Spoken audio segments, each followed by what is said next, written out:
अस्सलाम वालेकुम। सबसे पहले तो चाइनीज़ फ्यूचर्स जो कि खासे डिप्रेशन के अंदर नज़र आ रहे हैं। लास्ट वीक के अंदर जो वीक ऑन वीक अगर चेंज देखा जाए तो डी बाज 2.5% डाउन था, जबकि HRC तकरीबन 2% डाउन था। कोकिंग कोल 5.8% डाउन था। आयरन ओर भी तकरीबन 4% के आसपास डाउन गया है। अगर स्पॉट मार्केट की बात करें तो उसमें $5-7 की कमी आई है वीक ऑन वीक।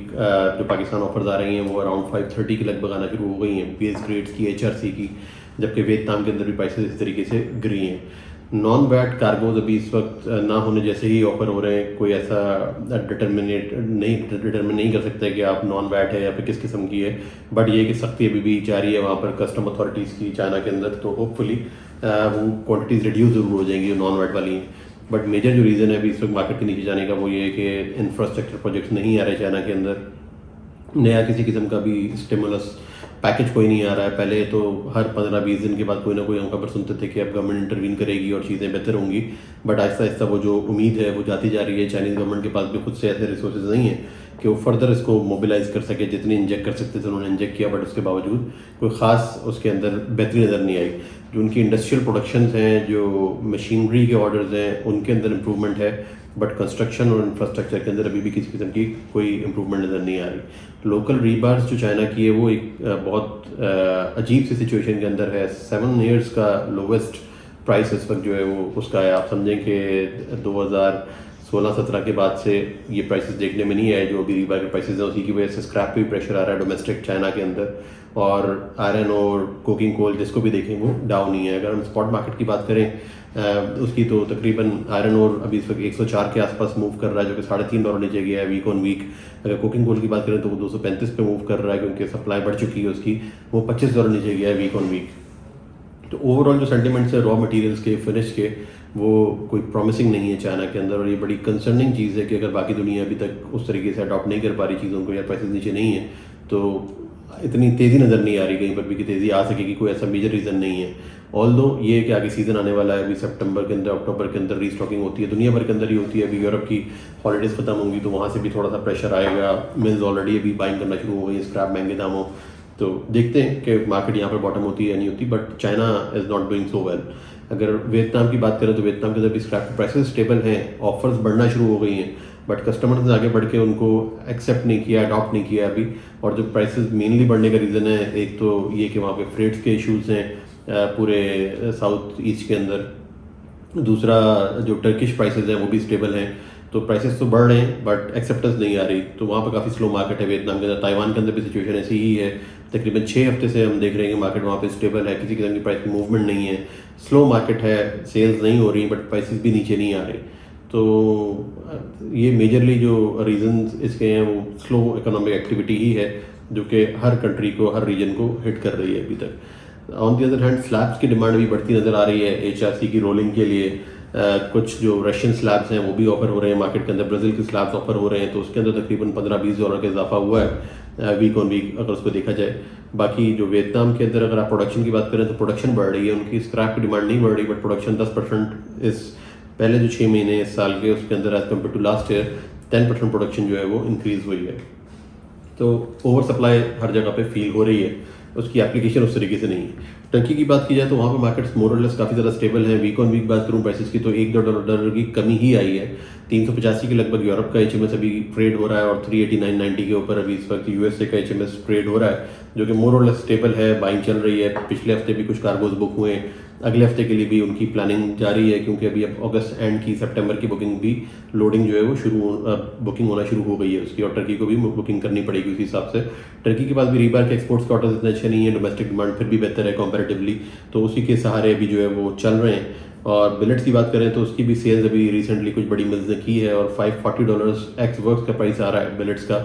और रीबार्स की भी लोकल डिमांड ठीक है, स्टेबल है, बट कोई तेज़ी नहीं है। लिक्विडिटी के इशूज़ वहाँ पर भी हैं। HRC काफ़ी ज़्यादा डिप्रेस है टर्की के अंदर, और फिलहाल डिप्रेस रहने के ही आसार नज़र आ रहे हैं, क्योंकि ओवरऑल दुनिया भर में मैं देख रहा हूँ कि फ्लैट प्रोडक्ट्स के हालात अच्छे नहीं हैं।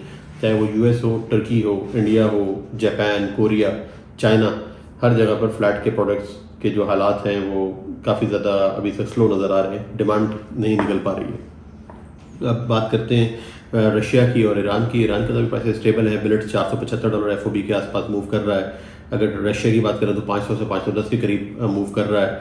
रशिया भी एक्सपोर्ट्स में थोड़ा सा और एग्रेसिव हो रहा है HRC की फ्लैट प्रोडक्ट्स की खासतौर से एक्सपोर्ट्स को लेकर, क्योंकि डोमेस्टिक मार्केट उनकी ऐसे ऐसे स्लो होती जा रही है, तो मेजर रुझान उनका एक्सपोर्ट की तरफ है।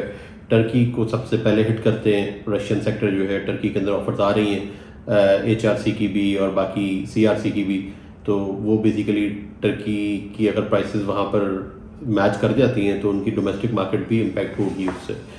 बाकी यूरोप की बात की जाए तो यूरोप के अंदर मोर और लेस स्टेबिलिटी है, प्राइसेस को लेकर तो स्टेबिलिटी है, बट एक्टिविटी डाइवर्सिफाइड नहीं है डिफरेंट कंट्रीज़ के दरमियान में। बस टर्की माल जा रहा है, वही सपोर्ट कर रहा है। जो आपकी इनफ्लो है स्क्रैप का, जो कलेक्शंस है वो बेसिकली कम हुई हुई हैं, जिसकी वजह से प्राइस को सपोर्ट मिल रहा है। डिमांड की वजह से सपोर्ट नहीं है, पीछे से जो सप्लाई की शॉर्टेज है उसकी वजह से मेनली सपोर्ट मिल रहा है।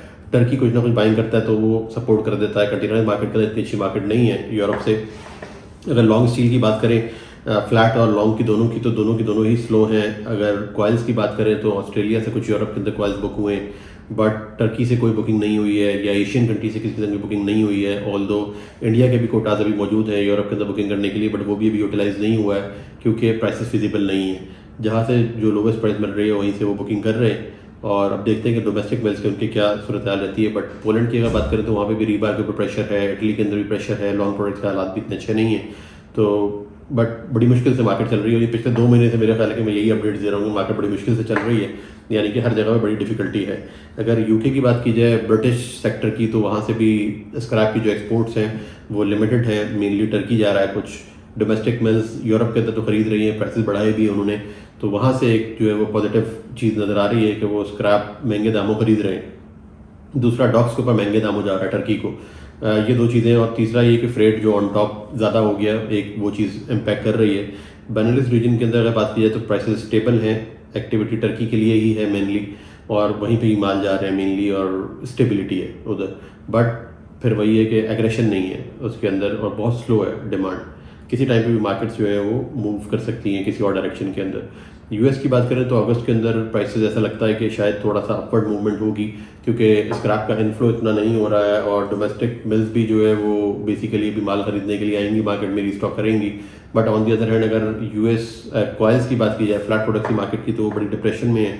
2020 के जो प्राइसेस थे, आप समझें कि प्री कोविड ही हो गया एक तरीके से, या कोविड के दौरान जो प्राइसेस थे, इस वक्त वो प्राइसेस कॉइल्स के चल रहे हैं, जिसका मतलब ये है कि उसकी भी एप्लीकेशन आगे यूएस के अंदर भी कोई ख़ास नज़र नहीं आ रही। तो चाइना के अंदर भी एप्लीकेशन नहीं है, यूएस में भी नहीं है, टर्की में भी नहीं है। तो ये है फ्लैट प्रोडक्ट्स का हालात।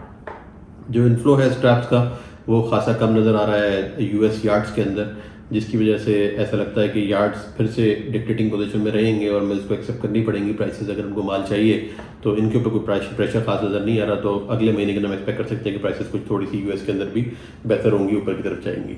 बांग्लादेश और इंडिया, बांग्लादेश के अंदर काफ़ी सारी बुकिंग हुई है, मेरा ख्याल है कम से कम भी 10-12 वेसल्स तो बुकिंग मैंने सुनी है उसकी पिछले 2 हफ्ते के अंदर हुई हैं सारी। कुछ यूएस से हुई है, कुछ ऑस्ट्रेलिया से हुई है, कुछ जो है वो जापान से हुई है। तो डिफरेंट कंट्रीज से उनकी बुकिंग होती रही है, और प्राइस लेवल्स भी तकरीबन HMS का जो है वो 405 से 410 के लगभग उनका रहा है HMS की बुकिंग करने के लिए। तो बाकी मार्केट स्टेबल है, वहाँ पर रीस्टॉकिंग हो चुकी है, मानसून सीज़न चल रहा है। ये रीस्टॉकिंग जो है मानसून सीज़न के बाद के लिए, यूटिलाइजेशन के लिए है। अगर इंडिया की बात करें तो इंडिया के अंदर एक्टिविटी बहुत ज़्यादा स्लो है, खासतौर से फ्लैट प्रोडक्ट भी अब डिप्रेस होना शुरू हो गया है। मिल्स ने एक्सपोर्ट के प्राइसेस तो काफ़ी ज़्यादा स्टेबल रखे, बट नहीं रख सके ज़्यादा। पिछले हफ्ते के अंदर उन्होंने प्राइसेस गिराना शुरू किए और एक्सपोर्ट के लिए ऑफर्स देना शुरू किए, बट उसके बावजूद भी वो ऑर्डर्स कुछ स्कोर नहीं कर सके। तो ओवरऑल HRC के हालात भी बुरे हैं। अगर लॉन्ग प्रोडक्ट्स के सेमी फिनिश की बात की जाए तो उसके भी हालात अच्छे नहीं हैं। लिक्विडिटी का क्राइसिस काफ़ी ज़्यादा है, स्क्रैप के प्राइसेस ऑलरेडी कम हो रहे हैं, इंपोर्ट की किसी किस्म की इंक्वायरी नहीं है, आगे भी आती हुई इंक्वायरी कोई नज़र नहीं आ रही इंपोर्ट्स के अंदर इंडिया के अंदर, जिसकी वजह से प्राइसेस में डिप्रेशन रहने के खदशात मौजूद हैं। और अगर इंपोर्ट की बात की जाए स्क्रैप की, तो जो वो स्क्रैप खरीद पा रहे हैं वो अफ्रीकन कंट्रीज़ का या तो HMS है, या मिडिल ईस्ट कंट्रीज़ का कुछ जगहों का HMS है, जो कि सस्ते दामों अवेलेबल है, सिर्फ वही कर पा रहे हैं, और उसके अलावा कोई ख़ास एक्टिविटी वहाँ से देखने में नहीं आई। अब हो सकता है कि HRC की एक्सपोर्ट्स के लिए अगर कोई ऑर्डर्स उनको मिल सके तो वहाँ से कुछ थोड़ा सा मार्केट को सहारा मिल सके, बट इंडिया से भी इतनी अच्छी उम्मीदें वाबस्ता नहीं है, क्योंकि जो बाकी मिल्स हैं, बड़ी मिल्स हैं जापान में, कोरिया में, उनको भी अभी BIS सर्टिफिकेट्स मिल गए, और चाहे वो पॉस्को हो चाहे फॉर्मोसा हो, वो अपने ऑफर्स भेज रहे हैं इंडिया, और इंडिया के अंदर इंपोर्ट्स जारी रहेंगी, और सस्ते दामों उनको इंपोर्ट्स के अंदर भी HRC मिलता रहेगा। अब पाकिस्तान की बात करें तो पाकिस्तान के अंदर जो ऑफर्स हैं वो काफ़ी स्टेबल रही हैं वीक ऑन वीक। तो तकरीबन प्राइसेस का जो सिचुएशन रही है यूएस की, वो तकरीबन 420 से लेके 422-23 के लगभग ऑफर्स आ रही थी। मोस्टली जो बिड्स हैं वो 418-20 के लगभग आ रही थी। कुछ ज़्यादा काम नहीं हुआ, बस हल्का फुल्का पॉकेट्स में कुछ ना कुछ काम हुआ है। यूरोप की और यूके की बात करें तो ऑफर्स जो आ रही थी वो 428 से लेके 435 तक आ रही थी।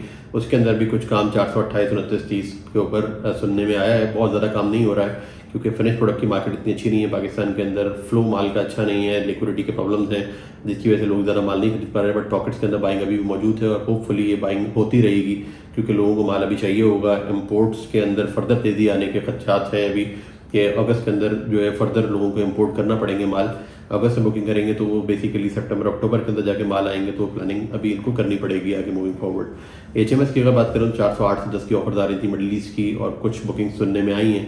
लोग शॉर्ट टर्म के लिए बुकिंग्स करना प्रेफरेंस है अभी लोगों की कि प्रेफर कर रहे हैं कि हम शॉर्ट टर्म में बुकिंग करें और माल यहाँ पर पहुँच जाए। तो कोई ज़्यादा लंबा रिस्क नहीं लेना चाहता, कोई बहुत ज़्यादा मार्केट के लिए पॉजिटिव नहीं है। इंफ्रास्ट्रक्चर की डेवलपमेंट कोई नहीं हो रही, किसी किस्म की स्पेंडिंग सुनने में नहीं आई।